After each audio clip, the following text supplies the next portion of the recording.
दोस्तों, सीबीआई ने पहले 2 दिन बेहद शराफत और बेहद प्यार से रिया से पूछताछ की, मगर तीसरे दिन से जब से रिया ने सीबीआई को बदतमीजी और बदमिजाजी दिखाना शुरू की, तो अब सीबीआई ने भी रिया को उसकी औकात दिखा दी और अब सीबीआई उससे उसकी औकात के मुताबिक सारी शराफत को किनारे कर एक आरोपी की तरह ही सवाल जवाब कर रही है। दोस्तों, तो चौथे दिन की पूछताछ में सीबीआई ने रिया से सीधा पूछा कि आपका नार्को टेस्ट कराया जाए या आपको सीधा गिरफ्तार किया जाए।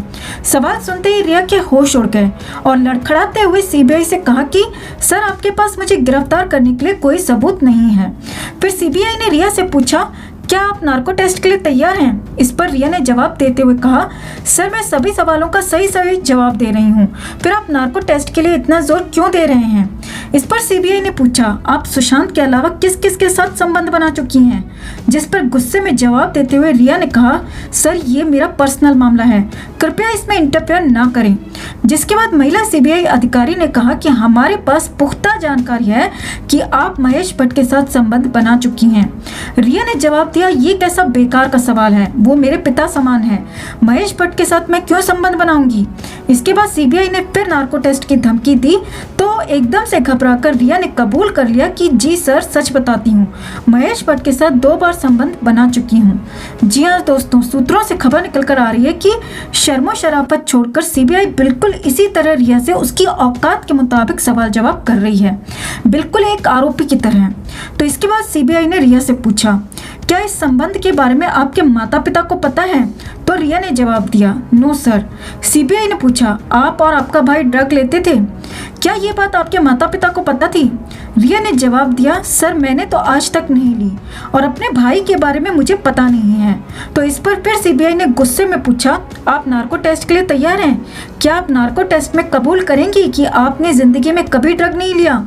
जिसके बाद रिया के प्राण सूख गए। दोस्तों, रिया ने कहा, सर, मैं आपसे बिल्कुल सच बोल रही हूँ, मैंने आज तक कभी ड्रग नहीं लिया। ज्यादा समय खराब ना हो इसलिए एक दूसरे सीबीआई अधिकारी ने सवाल पूछने वाले अधिकारी से कहा, ये मामला एनसीबी का है और वे रिया से सच उगलवाना अच्छे तरीके से जानते हैं। इस बात को सुनने के बाद रिया के चेहरे पर मुस्कान खिल उठी। रिया की धड़कनों को थोड़ी सी राहत जरूर मिली। फिर सीबीआई ने अगला सवाल करते हुए पूछा कि क्या आपके माता पिता भी सुशांत के पैसों पर मौज मस्ती किया करते थे? जिस पर रिया ने पूछा, आप कौन सी मौज मस्ती की बात कर रहे हैं? सीबीआई ने साफ शब्दों में पूछा कि क्या आपके माता पिता भी ड्रग लेते हैं? जिसके जवाब में रिया ने कहा, सर, मैंने तो कभी नहीं देखा, लेकिन अच्छा होगा कि आप उन्हीं से पूछ लीजिए। सीबीआई ने पूछा, सुशांत के साथ बैंकॉक ट्रिप पर कौन कौन गया था? रिया ने जवाब में कहा कि सुशांत के साथ बैंकॉक ट्रिप पर कुछ लड़के गए थे, जिसमें एक प्राइवेट जेट बुक किया गया था और तकरीबन 70 लाख खर्च किए गए थे। जिसके बाद सीबीआई ने पूछा कि बैंकॉक ट्रिप पर लड़कों के साथ क्या कोई लड़की भी गई थी? अपने जवाब में रिया ने कहा कि सर, इस खबर की जानकारी मुझे नहीं है। जिसके बाद महिला सीबीआई अधिकारी ने ऊंची आवाज में पूछा, झूठी लड़की, सच सच बताओ कि बैंकॉक ट्रिप पर सुशांत के साथ कौन सी लड़की गई थी? जिसके बाद रिया थर-थर कांपने लगी दोस्तों और सच उगल दिया। जवाब देते हुए रिया ने कहा कि सर, बैंकॉक ट्रिप पर सुशांत के साथ सारा अली खान भी गई थी।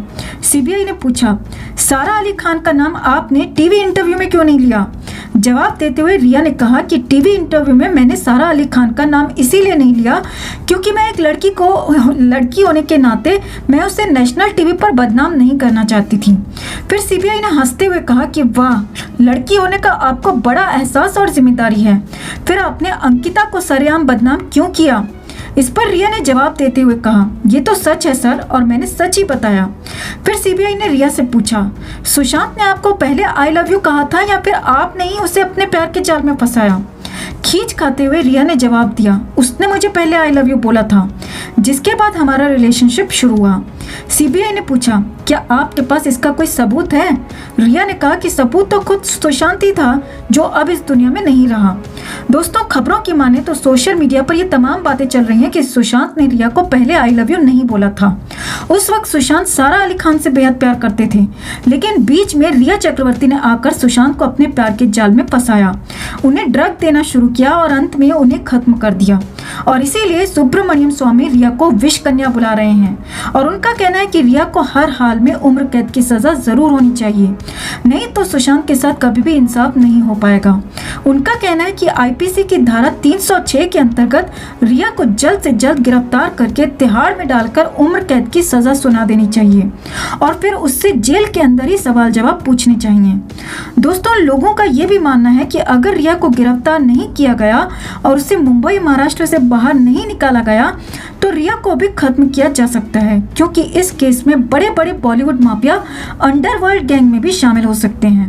तो दोस्तों, सीबीआई की इस पूछताछ पर आप क्या कहना चाहेंगे कमेंट में जरूर बताएं। जस्टिस फॉर सुशांत के लिए इस खबर को ज्यादा से ज्यादा लाइक और शेयर करना ना भूलें।